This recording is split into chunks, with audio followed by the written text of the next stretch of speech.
故事发生在春秋时期，楚国与周遭列国征战不休，为使百姓安居乐业，著名铸剑师干将莫邪决心铸造一把神剑，帮助楚王结束杀戮。他们踏遍5大神山，终于寻得一块异于常物的铁镜。只是这块材料过于坚硬，不管烈火如何妄射，甚至炉底都快被烧穿，铁镜也没有一丝融化的迹象。此事困扰夫妻俩很久，直到这日，莫邪骤然想到，他听父亲说过，晶石乃天地之气而成，人乃万物之灵，二物合一，无坚不摧，所以古法铸剑也有用头发提炼的。不再迟疑，干将莫邪率先割去头发，扔进火炉，其余工匠一一照做，铁晶果真开始融化。干将顺势将铁水注入剑模，日夜锤炼，在耗时3年零11月之后，终于铸成一雌一雄2把神剑。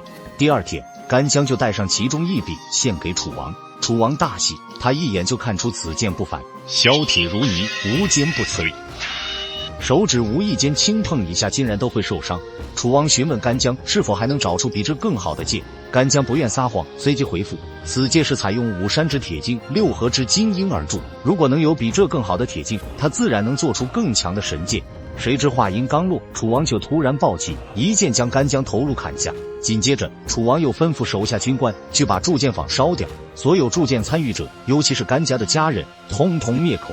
只有铸剑方法彻底失传，这把剑才能成为真正的天下第一。但楚王不知道，他得到的只不过是雌剑，雄剑早已被夫妻俩藏了起来。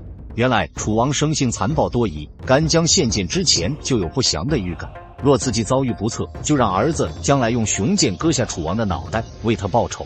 干将身亡，军官带着将士连夜赶到铸剑坊，掀起了腥风血雨。莫邪没有逃走，只是抱着孩子冷眼旁观。看着眼前柔弱的母子，军官只觉得一股羞耻感扑面而来。为铸神剑，铸剑坊呕心沥血，可如今却要遭受杀身之祸，这太残忍了。他决定违背王令，偷偷放过这对母子。转眼16年过去，婴儿梅坚持长大成人，但天意弄人，梅坚持生性软弱，不说他连一只被束缚的野猪都不敢杀，就连水坑里的老鼠他都要偷偷放走。母亲见此情形，无奈心叹，如此性格又怎么为父亲报仇？他终于决定告诉孩子真相。得知自己的父亲就是铸出神剑的干将，梅坚持惊喜不已。可莫邪接着又警醒儿子，现如今雌剑为祸天下，他不只是要为父报仇，还有责任拿着雄剑去把雌剑抢回来。梅坚持这才明白，自己并不是寻常人家的孩子。是夜，母子俩来到南山之阴，北山之阳，一棵长在石头上的松树边，此处正是雄剑所藏地点。梅坚持挖出雄剑，一剑斩断松树。他向母亲承诺，自己的性格在这一刻已经完全改变，他要去诛杀暴君。梅坚持背剑远行，开始向楚国都城走去。路上，梅坚持遇到一位瞎眼妇人，一旁女孩问他是否需要看相，可占卜未来，预知吉凶。梅坚持好奇，一个瞎子该如何看相，于是询问对方，他这一路走去，是否能够办成自己想办之事儿。妇人回复，从他刚刚急促的脚步声可以知道他的决心是坚定的，然而他的决定却过于草率，不管他此行要去干嘛，都请立即返回，若是强行走去，只怕不得善终，将死在自己的剑下。梅坚持没有听信老妇的劝解，杀父之仇又岂能说退就退？梅坚持继续前行，而自己家中却有一神秘侠客登门造访。侠客面相丑陋，竟张口就要询问雄剑下落。莫邪大惊，询问对方身份。原来侠客正是放走莫邪母子的军棍，他当年违背王令，靠着自我毁容改头换面，这才活了下来。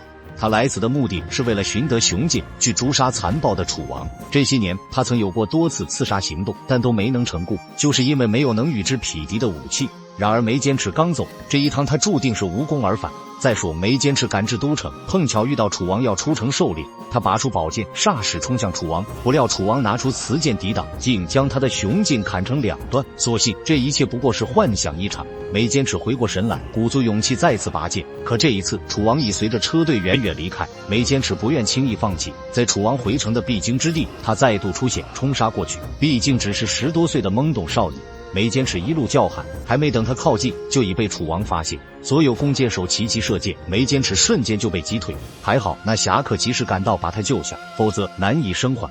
梅坚持再度失败，内心有些沮丧。侠客却告诉梅坚持，我可以为你报仇，只要你给我2样东西，一是你的剑，2是你的头。